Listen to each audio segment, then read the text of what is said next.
Magandang araw mga kasari-sari. Ito na naman ang inyong palawenyang tindera na kahit walang benta nakangiti pa rin. Ang inyong tinderang palawenya si Ate Tintin. At syempre dahil ngayon ay linggo, mag-topic tayo ng medyo light lang, ha? Medyo relax lang tayo mga kasari. Pero syempre, maliban dyan, ang inyong inaabangang shoutout portion. Yes! Kaya abangan ninyo sa huli ang ating shoutout portion mga kasari, no? Pero bago yan, abay iniimbitahan ko kayo, mag-subscribe na kayo kay Ate Tintin sa inyong palawenyang tindera. Please lang, libre yan. Pakipindot na at pati yung notification para pag ako ay may bagong upload, abay, isa ka sa mauunang makapanood mga kasari. At syempre, paki-like na rin ang aking video kung ikaw ay relate dito. Paki-share naman kung hindi kayo busy. Kaya, umpisa na natin ang simple at real talk nating chismisan. Mga kasari, no? Sabi nila, Ate Tin, madali lang naman na magtindahan. Madali naman talaga. Kung yung pag-uusapan natin ay tungkol sa pagbabantay. Mag-upo ka lang dyan sa tindahan, magbantay ka, mag-antay ka ng mga bibili sa'yo, magsukli-sukli ka dyan. So, madali yon. Pero ano nga ba ang hirap ng isang tindera sa likod ng kanyang mga ngiti, sa likod ng kanyang tagumpay sa kanyang tindahan? Ano ba ang pinagdaanan niya bago niya nakamit yung sinasabi nating talaga namang naging maayos na ang kanyang tindahan? So, hindi natin yan pwedeng baliwalain kasi lahat ng pumapasok sa ganitong larangan, pinagdaanan yan mga kasari. Lalo na, especially sa mga kagaya ko na nag-umpisa sa maliit na puhunan, katakot-takot na kapaguran. Talaga naman mga kasari, no? So, alam ko makakarelate yan yung mga may tindahan. Sabi nga ng isa nating viewers, ayan ha, pangalan niya na sa taas.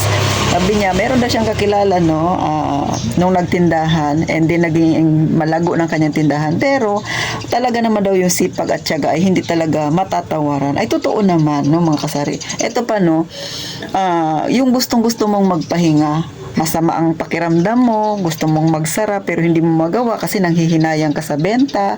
Minsan, gusto mong iidlip kahit isang oras lang, mga kasari, pero hindi ka makaidlip kasi maya-maya may kakatok. Kung saan ka pa naman yung antok na at ipipikit mo na yung mata mo, saka dadami yung customer mo. Ewan ko ba dito sa mga customer na ito?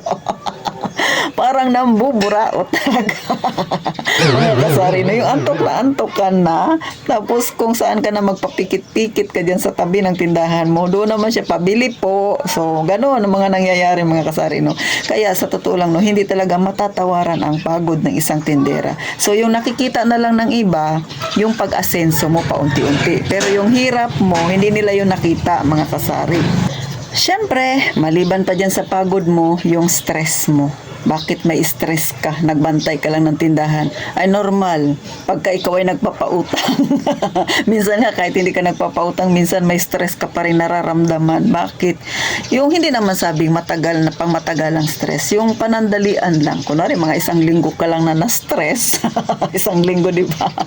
Kasi nga, minsan, yun yung mga panahon na hindi mo akalain. Yung tipong may lalapit sa'yo, mangungutang, hindi mo pinautang, tapos nagkasamaan kayo ng loob. Siyempre, di ba, nakakabigat yan sa damdamin. So, medyo stress ka. Nadadala mo yan ng mga isang linggo. Kaya, sa totoo lang, ang buhay ng isang tindahan ay hindi matatawaran ang paghihirap minsan ng kalooban kasi sa ganyang mga nangyayari, di ba? Minsan yung kapitbahay niya na medyo close niya, naging kaaway niya na, simula lang nung nagtindahan siya, marami na siyang naririnig. Pero syempre, tayong mga nagtitindahan, hindi naman tayo doon nakapokus. Ang focus natin ay mag-ipon, matupad natin yung ating pangarap. Kasi lahat ng mga nagtitindahan, may goal yan sila sa kanilang buhay. Ikaw na may tindahan, hindi ako maniwala na wala kang goal. Kahit sabihin mo, ako Titin, wala akong goal. Yung simple lang na iniisip mo na itong tindahan na to, sana magkaipon ako. Goal na yan, mga kasari, di ba? Pagka nakapag-ipon ka, masarap sa pakiramdam. Kasi yung isang pangarap mo ay unti-unting natupad. Di ba, mga kasari?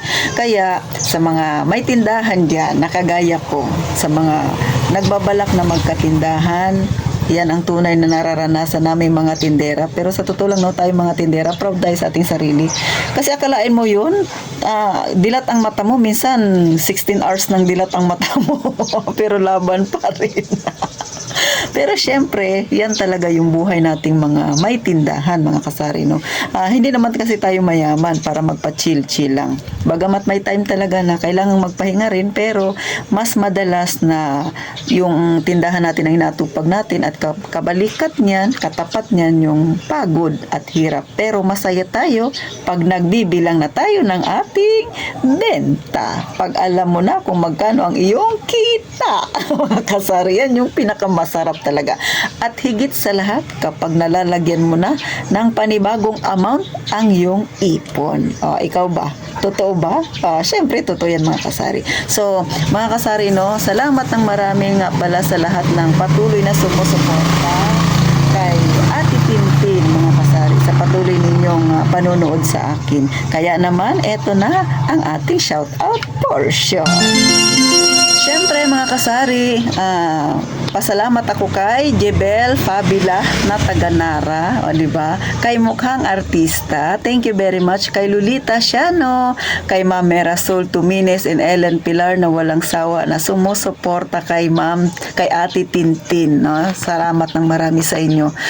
Yang dalawa na yun ay lagi kong nakikita ang kanilang pangalan sa comment section. Kay Ma'am Maylene Suyat na taga Brox, shout out sa inyo. Gloria Cortez, kay Ann Magturo na taga Antique na ngayong nitong linggo na to talaga ay lagi ko rin namamasdan ang pangalan niya sa comment section.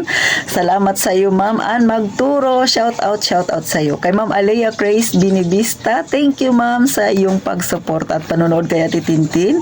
Kay Ma'am Omayra at kay Ma'am Conchita Brillantes, shout out sa inyo. Kay Ma'am Jonah P. Aglobo at higit sa lahat kay Ma'am Yolanda Barbacion na taga Israel. Hindi ko alam kung Israel ba ito na taga ibang bansa o Israel dito sa atin sa Pilipinas.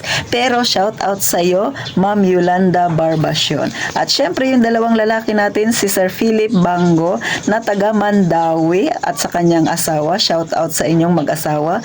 Kay Sir Neil Mendoza na taga Palawan din. Pero syempre malapit na siyang bumalik dito at magtitindahan din daw siya. Shout out sa inyong lahat at maraming salamat sa patuloy na pagsuporta kay Ate Tintin, ang inyong palawenyang tindera. So paano, mga kasari, magkita tayo sa susunod na vlog ni Ate Tintin. At gaya nga ng palagi kong sinasabi, mag-iingat tayong palagi, mga kasari.